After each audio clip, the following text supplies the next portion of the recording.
Саламатсыздар, урматтуу Чалкан медиа каналынын көрөрмандары, өлкөбүздө алынган акыркы сааттагы жаңылыктар менен тааныштырабыз. Төө ашуу оор жүк ташуучу автоунаалар үчүн жабылды. 1 ноябрь саат 17:40 тарта төө ашуусу аркылуу чоң жүк ташуучу автоунаалардын өтүүсүнө чектөө коюлду. Бул тууралуу Транспорт жана коммуникациялар министрлиги кабарлады.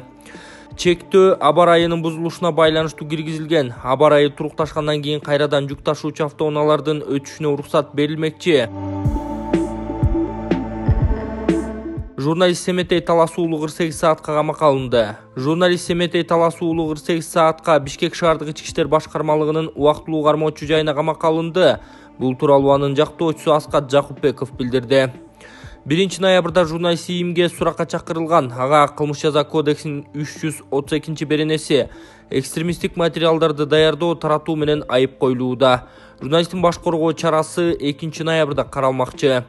Ички иштер министрлиги расмий маалымат бере элек, быйыл 18 февралда Улуттук коопсуздук мамлекеттик комитети Семетей Талас уулунун үйүн тинтүүгө алып, өзүн кармап кетишкен. Кийин УКМКга күбө катар алып барылганы ага экстремизмдин элементтери бар билдирүүнү социалдык тармактагы баракчасына бөлүшкөнү себеп болгону айтылган. Журналист кылмыш жаза кодексинин экстремисттик материалдарды таратуу деген берененин негизинде козголгон кылмыш ишинин алкагында сурак берген. Президенттин Бириккен Араб Эмирлигине болгон иш сапары аяктап Бишкекке кайтып келди. Өлкө башчы Садыр Жапаровдун 30 октябрдан 1 ноябрга чейин Бириккен Араб Эмираттарына болгон иш сапары аяктады. Бул тууралуу президенттин маалымат кызматы кабарлады. Жапаров иш сапарынын алкагында Бириккен Араб Эмирлигинин президенти Шейх Мухаммед бин Заед Аль Нахаян менен жолугуп, эки тараптуу кызматташуу, соода-экономикалык, билим берүү, гуманитардык, инвестициялык жана башка өз ара кызыкчылык туудурган тармактардын маселелерин талкуулаган. Жолугушуун жыйынтыгында бир катар документтерге кол коюлду. Анын ичинде 1 миллиард 200 миллион АКШ доллары суммасына чейинки ири коммерциялык өнүгүү долбоорлорун ишке ашууну көздөгөн. Уставдык фонду 1 миллион АКШ доллары болгон биргелешкен холдингдик компания түзүлдү. Ошондой эле иш сапарынын алкагында мамлекет башчы Вахат Аль-Карама мемориалдык комплексине барып, мекени үчүн курман болгон Бириккен Араб Эмирлигинин баатырларынын элесине таазим кылып, гүл чамбар койгон. Андан соң биринчи президент Шейх Заед бин Султан Аль Нахаяндын күмбөзүнө, ошондой эле Шейх Заеддин ысымы ыйгарылган мечитке барган. Каракол шаарынын мэри Эрмат Жумаев укук коргоо органдарын куттуктап ардак грамота тапшырды. Ысык көл облусунун борбору Каракол шаарынын мэри Эрмат Жумаев 1 ноябрь күнү областык драмалык театрдагы милиция күнүнө карата иш-чарага катышып, сөз сүйлөп, тартип сакчыларды куттуктады деп айтылат шаар мэриясынын билдиришинче. 1 ноябрь кыргыз милициясынын түптөлүшүнө 98 жыл болду. Урматтуу укук коргоо кызматкерлери, кесиптик майрамыңыздар менен чын жүрөктөн куттуктайм. Сиздер бар өлкөдө, облустарда, шаарларда, айылдарда тынчтык бар, эмгегиңер зор, кышы жай күнү түнү деп элге кызматыңарды өтөп келесиздер. Сиздерге чын ден соолук, үй бүлөңүздөргө бакубат жашоо, ишиңиздерге ийгиликтерди каалайм. Ар дайым эл жерибизди коргоп ак кызмат кылышыңыздарга тилектешмин. Өлкөбүз менен бирге кадам шилтеген эгемен Кыргызстандын ички иштер органдары тарыхында ар түрдүү сыноолорду баштан кечирди. Бирок ар дайым элибизде милиция бизди коргойт жана адилеттүүлүк орнойт деген ишеним жашап келген. Сиздердин жигердүү ишиңердин аркасында гана Кыргызстан туруктуу, өнүккөн, укуктук жана демократиялык мамлекетке айланат деп билдирген шаар мэри Эрмат Жумаев. Таластагы убактылуу кармоочу жайда 28 жаштагы жаран футболкасына асынып каза болду. Талас облустук ички иштер башкармалыгынын убактылуу кармоочу изоляторунда кылмышка шектелип олтурган жаран асынып каза болду. Бул тууралуу облустук милициядан кабарлашты. Маалым болгондо окуя 31 октябрда саат 13:30 чамаларында болгон. Кылмыш жаза кодексинин 37 беренесин жана 122 беренеси киши өлтүрүүгө аракет жасоо менен шектүү болуп кармалган Талас шаарынын 28 жаштагы тургуну камерада өзүн кийип жүргөн футболкасына асынып каза болгон. Нөөмөткер анын өмүрүн сактап калууга үлгүрбөй калган. Облустук ички иштер башкармалыгынын ыкчам тергөө тобу, медицина кызматкери жана прокуратура органдары жеринде текшеришкен. Аталган факты Талас облустук ички иштер башкармалыгынын маалыматтарды эсепке алуу электрондук журналына катталып, текшерүү жана кызматтык иликтөө иштери жүрүп жатат деп билдиришти милициядан. Кыргыз автожол ишканасы тинтилип кызматкерлерине иш козголду. Кыргыз автожол мамлекеттик ишканасынын Жалал Абад филиалынын аймактык органдарынын кызматкерлерине мамлекетке ири зыян келтирген деген кине менен иш козголду. Бул тууралуу УКМКнын маалымат кызматынан кабарлашты. Кыргыз автожол мамлекеттик ишканасынын Жалал Абад филиалынын аймактык органдарынын кызмат адамдары көп убакыттан бери кызмат абалынан кыянаттык менен пайдаланып, эл аралык мамлекеттик жана жергиликтүү маанидеги жолдорго асфальт бетон төшөлмөсүн монтаждоо боюнча негизсиз ашыкча баалап кылмыштуу схеманы уюштурушкан деп айтылган маалыматта. Жалал Абад облустук башкармалыгы кылмыш жаза кодексинин 337-беренесинин 3-бөлүмү кызмат абалынан кыянаттык менен пайдалануу боюнча иш козгогон. Бул иштин алкагында 12 миллион сом өлчөмүндө алдын ала зыян аныкталып, аталган ишкананын аймактык башкармалыктарынын жумуш орундарында тинтүү иштери жүргүзүлгөнү айтылды. УКМК учурда тергөө ыкчам иш-чаралары жүрүп жаткандыгын кошумчалаган. Эл өкүлү Максат Сарбагышев милиция кызматкерлерин кесиптик майрам менен куттуктады. Урматтуу милиция кызматкерлери жана ардагерлери, сиздерди Кыргыз Республикасы милиция кызматкерлеринин күнү менен куттуктайм. Бул кесип ары түйшүктүү, ары татаал кесип экенин баарыбыз билебиз.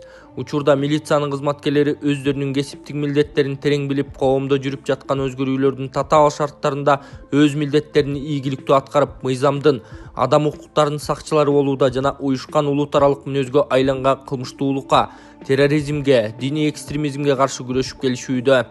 Мындан ары дагы жүктөлгөн милдеттерди абийирдүүлүк менен аткарып, элдин ишеничин актап, коомдун коопсуздугун жана мыйзамдарын бекем сакталышын көздөп, ички иштер органдарынын аброюн бийик көтөрөт деп сиздерге терең ишенем.